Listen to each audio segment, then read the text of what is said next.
پھر جب سن 11 نبوی میں انہوں نے وعدہ کیا کہ ہم اگلے سال دوبارہ حج پر آئیں گے، آپ سے اسی جگہ پر مینا میں ملاقات ہوگی، آپ نے ان کا انتظار فرمایا۔ 1 سال کے بعد یہ دوبارہ آئے، پہلی مرتبہ 6 تھے، دوسری مرتبہ آئے تو 12 تھے، 5 وہ پہلے ہی تھے، 7 نئے لوگ آئے جن کو اللہ نے ایمان دیا۔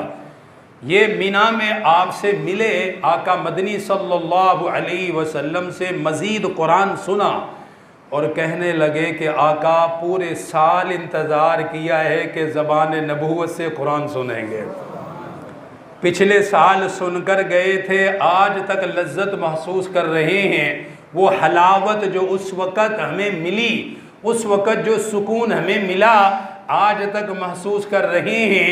یہ 7 نئے لوگ ہمارے ساتھ آئے ہیں اس خواہش پر کہ آپ انہیں بھی اللہ کا قرآن سنائیں گے۔ میرے آقا نے انہیں بھی قرآن سنایا تو ان کا ایمان اور مضبوط ہو گیا، انہوں نے بیعت کی۔ یہ سب سے پہلی بیعت ہے اسلام میں، بیعت ہو گئی۔ انہوں نے اپنا ہاتھ میرے آقا کے ہاتھ میں دیا، کہنے لگے کہ آپ بتائیے کہ ہم کس بات پر آپ سے بیعت کریں۔ یہ اقرار ہے، عہد ہے کہ جو آپ کہیں گے ہم وہ کریں گے۔ آپ نے فرمایا سب سے پہلا عہد، اللہ کے سوا کوئی معبود نہیں، پہلا عہد، شرک نہیں، بت پرستی نہیں، اللہ کی ذات پر سب سے پہلے ایمان۔ انہوں نے کہا ہمیں قبول ہے۔ دوسرے نمبر پر رسول اللہ صلی اللہ علیہ وسلم کی رسالت پر مکمل ایمان۔ تیسرے نمبر پر فرمایا میں جو حکم دوں گا وہ پورا کرنا ضروری ہوگا، کیونکہ میرا حکم شریعت ہے، میرا طریقہ دین ہے، جو کہا جائے گا وہ تم نے کرنا ہے۔ انہوں نے اقرار کیا کہ ہمیں قبول ہے، آپ جیسے فرمائیں گے ہماری زندگی ویسی ہی ہوگی۔ دیکھ لیں، یہ ہے ایمان۔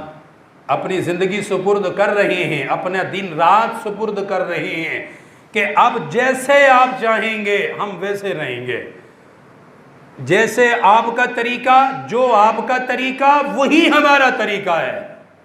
آج ہمارا کیا طریقہ ہے؟ ہمیں رسول اللہ کا طریقہ پسند نہیں ہی ہے، ہمیں غیروں کے طریقے زیادہ پسند ہے۔ دیکھ لیں اپنے معاملات، اپنی زندگی پہ نظر ڈال لیں کہ ہمارے دن رات میں زیادہ تر معاملات میرے آقا سے ملتے ہیں یا غیروں سے ملتے ہیں۔ یہ ہر بندہ خود محاسبہ کر سکتا ہے، میرا دن میں نے جو گزارا ہے، میرے معاملات، میری بول چال، میرا اخلاق، میرا کردار، میرا رویہ کن سے ملتا ہے؟ کیا میری زندگی، میرے جو اصول، میرا جو اخلاق، میرا جو کردار ہے وہ میرے آقا سے ملتا ہے یا کسی اور سے ملتا ہے؟ کیا کہا انہوں نے؟ آپ نے جو فرما دیا ہمیں قبول ہے۔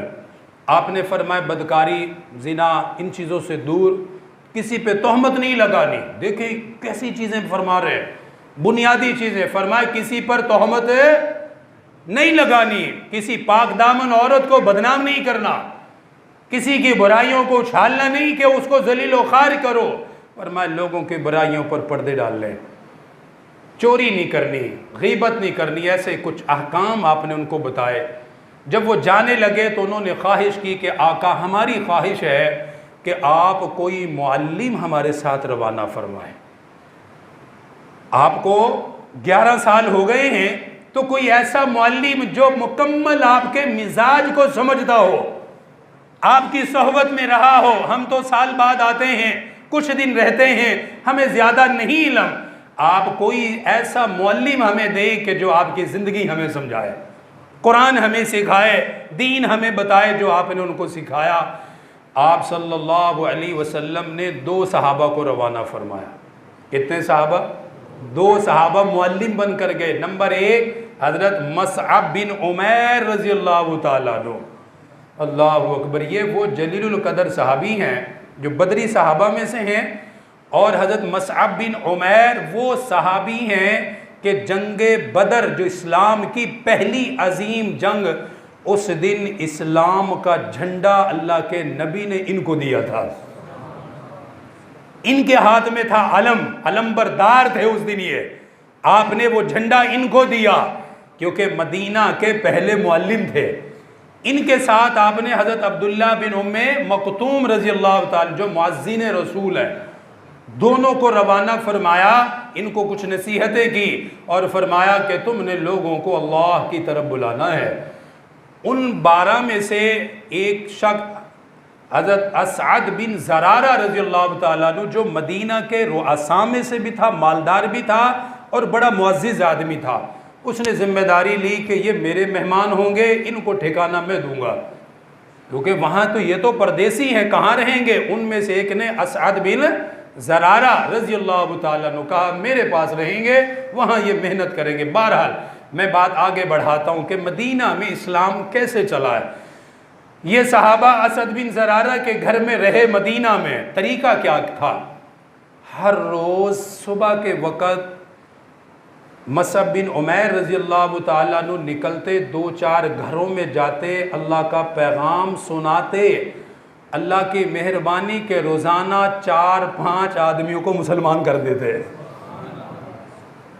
کیسی محنت کی ہوگی یار اس بندے نے. اس صحابی کیا اس کا ایمان ہوگا, ہر روز ان کی ترتیب تھی ہے کہ روزانہ کچھ نہ کچھ لوگوں کو اسلام میں داخل کر دیتے اور ان کو اسلام کی طرف بلاتے تھے. یہ اسلام کی دعوت دے رہے تھے. ایک دن بیٹھے تھے ایک جگہ پر, حضرت اسید بن حضیر رضی اللہ تعالیٰ عنہ تشریف لے آئے. اس وقت مسلمان نہیں ہوئے تھے, قبیلہ خزرج سے ان کا تعلق تھا. بڑے غصے میں آئے, کہنے لگے حضرت مصعب بن عمیر سے بہت سخت لہجے میں, آپ ہیں جو لوگوں کا دین بدل رہے ہیں, ان کو اسلام کی دعوت دے رہے ہو اور باپ داداؤں کے دین سے ہٹا رہے ہو.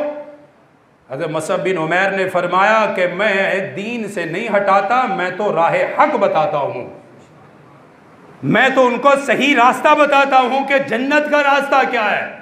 اس نے کچھ سخت الفاظ کہے. حضرت مصعب بن عمیر دین کے مبلغ تھے اور مبلغ کی پہلی نشانی کیا ہے کہ وہ صبر اور تحمل سے کام لیتا ہے, بدتمیزی کا جواب نہیں دیتا. حضرت مصعب بن عمیر نے ایک بڑی معقول بات کی, میری طرف توجہ کرے, میں ختم کرتا ہوں بس بات. کہنے لگے بھائی میرے پاس بیٹھو, اگر میری بات اچھی لگے تو قبول کرو, اگر نہ لگے تو کوئی بات نہیں, اٹھ کے چلے جاؤ. اس نے کہا بڑی انصاف کی بات کی, میں تیرے پاس بیٹھوں گا اور سنوں گا کیا کہتے ہو.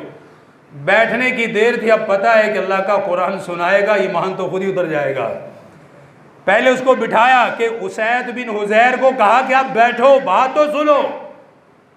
حضرت مصعب بن عمیر رضی اللہ تعالیٰ عنہ نے ان کو اپنے قریب بٹھایا. بٹھانے کے بعد اسلام کے محاسن کو بیان فرمایا.